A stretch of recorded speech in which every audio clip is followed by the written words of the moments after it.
Arya Wiraraja yang sebelumnya menjabat sebagai Demung atau Demang, tapi kemudian ia disingkirkan dan ditempatkan sebagai bupati di Sumenep oleh Kertanegara. Karenanya Wiraraja tak senang kepada Kertanegara yang telah menyingkirkannya dari pusat kerajaan Singosari. Ia merasa apa yang telah ia lakukan selama ini hanya untuk kebaikan Singosari. Ia berniat untuk membalas apa yang telah Kertanegara lakukan kepadanya. Jika datang kesempatan membalas dendam, tak akan segan untuk segera ia gunakan. Arya Wiraraja mengetahui ambisi Kertanegara dan ia selalu memantau gerak-gerik istana. Kertanegara yang mengirimkan pasukan-pasukannya keluar Jawa secara terus-menerus adalah hal yang baik baginya. Dan pasukan Singosari yang sudah tidak banyak tertinggal di ibu kota adalah sinyal bagus baginya untuk melancarkan kesumatnya itu. Arya Wiraraja lalu bermaksud menggunakan Jayakatwang. Ia yang mengetahui bahwa Jayakatwang ingin memberontak dan membenci Wangsa Rajasa, mengutus putranya Wirondaya untuk menyampaikan surat kepada Jayakatwang. Isi suratnya adalah isyarat tentang kondisi istana Kertanegara, bahwa Kertanegara telah memecat menteri-menterinya dan menggantikannya dengan yang baru. Rakyat dianggap tak puas dengan sikap Kertanegara yang arogan. Jayakatwang yang menerima surat dari Arya Wiraraja melalui Wirondaya berpikir bahwa saat ini ia telah mendapatkan sekutu yang dapat diandalkan. Dengan ini, terjalinlah hubungan di antara mereka dengan niat untuk menggulingkan Raja Kertanegara. Arya Wiraraja dan Jayakatwang pun saling bertukar surat untuk memastikan kondisi istana dengan tujuan mendapat kesempatan terbaik dalam melampiaskan kesumat mereka itu. Lalu terdengar oleh Wiraraja bahwa pasukan Singosari tengah diberangkatkan dari Tuban dengan jumlah yang sangat besar.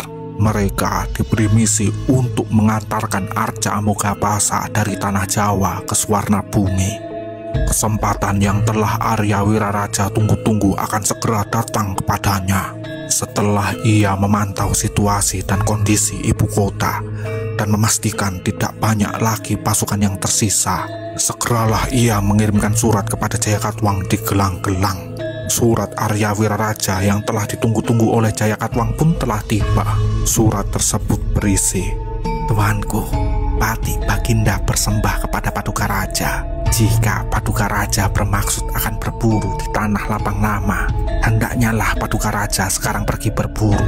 Ketepatan dan kesempatannya baik sekali. Tak ada bahaya, tak ada harimau, tak ada banteng dan ularnya, tak ada durinya. Ada harimau tetapi tak bergigi," tulis Wiraraja dalam suratnya. Arya Wiraraja menjelaskan dalam suratnya bahwa kondisi kerajaan Singosari dalam keadaan kosong karena ditinggal pasukannya keluar Jawa, dan macan ompong yang ia maksud ialah patih tua Empu Raganata karena ia sudah tua. Jayakatwang yang mendapat surat dari Wiraraja juga terpantik perkataan patihnya yang berkata bahwa moyangnya Kertajaya binasa karena pemberontakan buyut Kertanegara Ken Arok.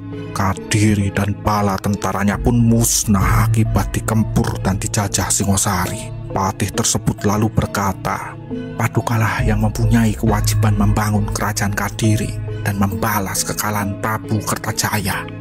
Provokasi dari patihnya, surat keadaan istana dari Wiraraja, dan ambisinya untuk membalas dendam serta keinginannya mengangkat kembali martabat leluhurnya membuat Jayakatwang tak ingin menyia-nyiakan kesempatan yang datang kepadanya, dan segera ia memerintahkan Patih Kebumundarang untuk membagi dua tentara gelang-gelang. Sebagian pasukan di bawah Senopati Jarangoyang ditugaskan menyerang Singosari dari utara. Sisa pasukannya di bawah pimpinan Patih Kebumundarang menyerang dari selatan. Setelah melakukan perencanaan militer, maka pada tahun 1292 pasukan Jayakatwang berangkat untuk menyerang Singosari. Pasukan yang menyerang Singosari dari utara berangkat terlebih dahulu. Mereka membuat keributan dalam penyerangannya. Orang-orang yang melawan banyak yang menderita luka, tak sedikit pula dari mereka yang melawan dibunuh dengan kejam. Orang-orang pun berlari berhamburan ketakutan. Pasukan gelang-gelang dari utara tersebut berencana menarik perhatian istana dengan tujuan memancing pasukan Singosari keluar dari dalam sangkar. Di keraton, Raja Kertanegara diberitahu bahwa pasukan Jayakatwang tengah datang menyerang dari utara dan mereka telah sampai di Jasun Wungkal. Namun, Kertanegara tidak percaya. Kertanegara pun berkata, "Tidak mungkin Jayakatwang berbuat begitu kepadaku. Bukankah kami memiliki hubungan yang baik?" Berulang kali sang raja diberitahu, namun ia tak percaya dan selalu ia membalas dengan perkataan yang sama, bahwasanya tak mungkin Jayakatwang berbuat hal seperti itu kepadanya. Ketika ditunjukkan orang-orang yang terluka sebagai bukti atas laporan penyerangan itu, maka tersentaklah Kertanegara melihat dengan mata kepalanya sendiri dan barulah ia percaya atas serangan yang terjadi. Ia juga dikejutkan dengan banyaknya orang-orang dari utara yang mengungsi ke ibu kota. Setelah ia sadar akan kondisi yang terjadi, segera ia memerintahkan Raden Wijaya untuk melawan musuh dari utara Singosari, diiringi para perwira seperti Banyak Kapu, Ronggolawe, Pedang, Sura, Dangde, Gajah Pakon, Nambi, Peteng, Wirot, dan Arda Raja, serta prajurit-prajurit istimewa Singosari dikirim untuk menemani Raden Wijaya dengan tugas menumpas pasukan Jayakatwang. Pasukan Singosari menangkis pasukan Jayakatwang pimpinan Senopati Jaran Kuyang yang datang dari utara. Dan serentak pasukan Singosari pimpinan Raden Wijaya mengamuk di medan pertempuran. Pasukan Jayakatwang dari utara pun berlari mundur dari serbuan serangan tersebut. Namun, Raden Wijaya tak henti sampai di situ. Ia mengejar dan memburu pasukan Jayakatwang yang berlari mundur dari medan laga. Di keraton, Kertanegara yang mempertimbangkan usia Raden Wijaya yang masih muda serta kurangnya pengalaman Raden Wijaya dalam peperangan memutuskan untuk mengutus patihnya ke Buanengah menyusul Raden Wijaya. Ia mengutus ke Buanengah dengan sisa pasukan yang ada di istana untuk memastikan kemenangannya atas pasukan Jayakatwang.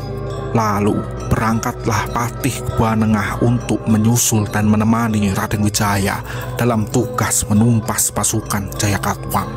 Di lain sisi dari selatan ibu kota Singosari, turunlah pasukan besar Jayakatwang yang datang dalam senyap. Mereka datang dengan pasukan yang jauh lebih besar daripada pasukan yang datang dari utara. Mereka tidak diperbolehkan membuat kegaduhan, tidak diperbolehkan membawa bendera, apalagi membuat keributan. Mereka datang dengan berhati-hati dan memastikan tak ada yang mengetahui. Para perwira terkemuka pasukan Jayakatwang yang menyerang dari selatan adalah Patih Kebo Mundarang, Pudot, dan Bowong. Setibanya mereka di Sidabawana, mereka langsung menuju Singosari. Setelah Kebo Mundarang mendapat informasi bahwa keraton telah kosong ditinggalkan seluruh pasukannya, maka tak ada lagi kata untuk menunggu, dan dengan segera mereka menyerang ibu kota Singosari dengan cepat dan tak terduga. Di keraton, Kertanegara yang sedang mengadakan upacara ritual keagamanya terkejut ia mendengar pasukan gelang-gelang datang menyerang ibu kota dari selatan. Dengan segera Kertanegara mengumpulkan orang-orang di dalam keraton yang hanya segelintir itu untuk menghadapi pasukan besar yang ibarat laut luas membentang di samudra. Abdi-abdi Kertanegara dengan kekuatan yang tak seberapa itu dibantai pasukan Jayakatwang yang merengreng masuk ke dalam keraton. Patih ke Buanengah yang dalam perjalanannya menyusul Raden Wijaya mendapat informasi bahwa ibu kota diserang oleh pasukan Jayakatwang dari selatan. Ia yang mendengar bahwa pasukan Jayakatwang telah merengreng masuk ke dalam ibu kota, segera ia berbalik menuju ibu kota bersama pasukannya. Berlari ia menuju ibu kota secepat mungkin. Ia khawatir dalam cepat lari kudanya akan keselamatan sang raja. Tak dapat ia menahan kekhawatirannya atas keselamatan sang raja.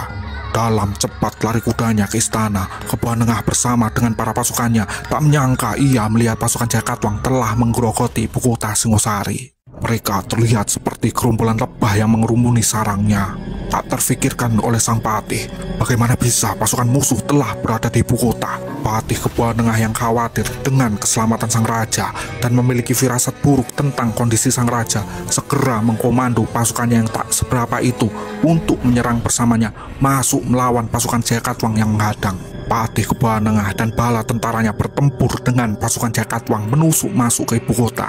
Kekhawatiran Patih Kebuanengah atas keselamatan sang raja memaksa sang patih bertempur melewati batas tubuh fisiknya.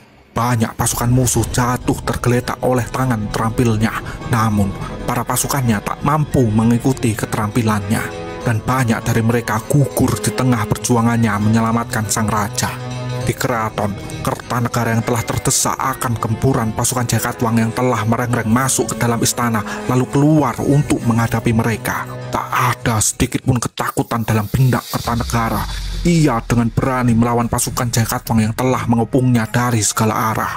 Akan tetapi, pada akhirnya ia bersama Mpu Raganata, Panji Aragani, dan Wirakerti tewas terbunuh dalam serangan tersebut.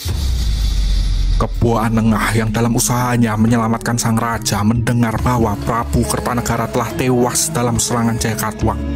Ia termakan amarah ingin membalas dendam atas kematian sang raja.